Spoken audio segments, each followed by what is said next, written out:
Motivasi. Dewasa ini sudah tak dapat dielakkan lagi bahwa minat untuk belajar seseorang akan mudah sekali naik turun. Agar minat untuk belajar ini senantiasa tetap naik dalam waktu ke waktu, maka setiap orang harus memiliki keinginan untuk tetap meningkatkan frekuensinya. Maka setiap orang tentu saja harus memiliki motivasi tertentu yang menyebabkan ia harus tetap semangat belajar. Keseluruhan motivasi yang menjadikan seseorang menjadi semangat belajar ini secara umum dapat dikatakan sebagai motivasi.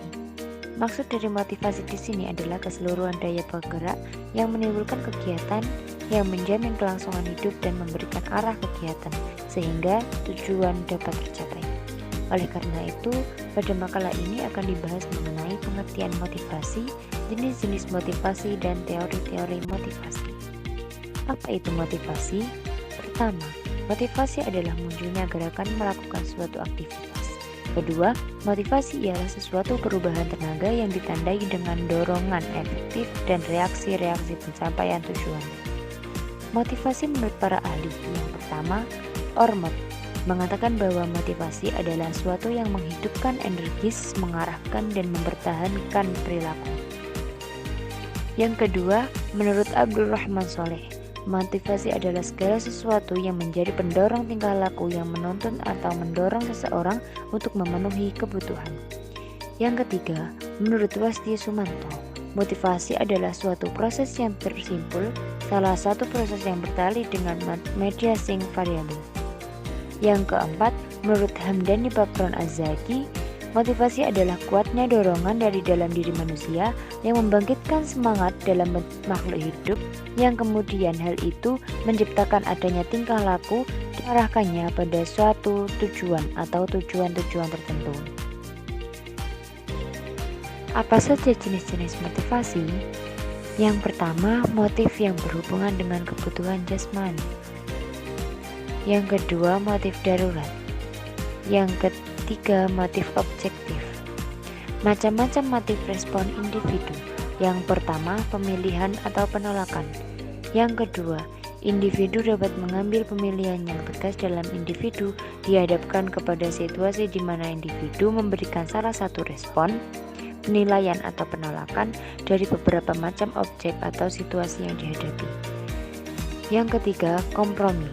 Yang keempat, jika individu menghadapi dua macam objek atau situasi, adanya kemungkinan individu dapat mengambil respon yang bersifat kompromis.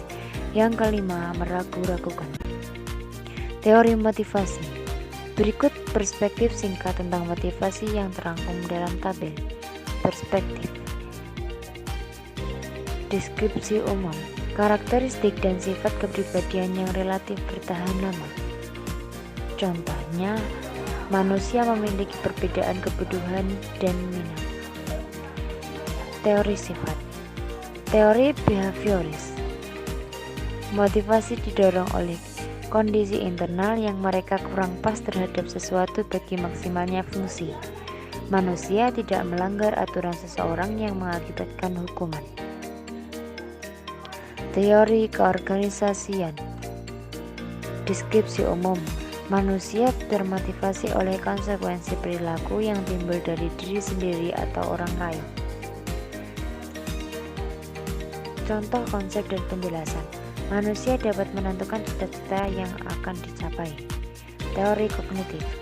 Deskripsi umum. Perspektif yang muncul dari diri manusia akan mempengaruhi kecenderungannya untuk mengikuti suatu hal. Contoh konsep dan penjelasan. Manusia lebih tertarik untuk mengikuti hal baru. Teori kebutuhan. Maslow menggolongkan menjadi 5 tingkatan. Yang pertama, kebutuhan fisiologikal. Yang kedua, kebutuhan rasa aman. Yang ketiga, kebutuhan akan kasih sayang. Yang keempat, kebutuhan akan harga diri. Yang kelima, aktualisasi diri.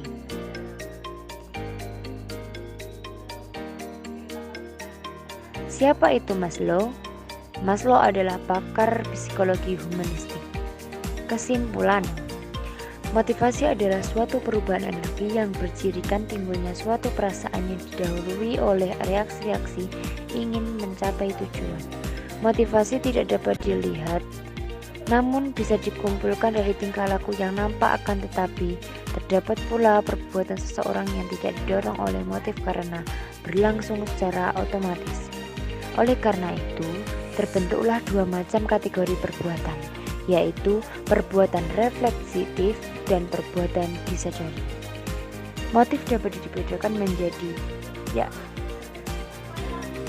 motif yang berhubungan dengan kebutuhan kejasmanian, motif darurat, motif objektif, hierarki berarti tingkatan atau anak tanggal. Teori hierarki Maslow yang telah dikembangkan menyimpulkan bahwa seseorang tidak dapat memuaskan kebutuhan tingkat kedua sebelum tingkat pertama dipenuhi. Seseorang tidak merasakan aman jika kebutuhan primer seperti sandang, pangan, dan papan belum dipenuhi. Maslow adalah pakar psikologi humanistik. Motivasi seseorang dapat dipahami sesuai dengan kebutuhan-kebutuhannya, dan pemahaman kebutuhan secara hierarki dapat meningkatkan motivasi. Sekian dan terima kasih.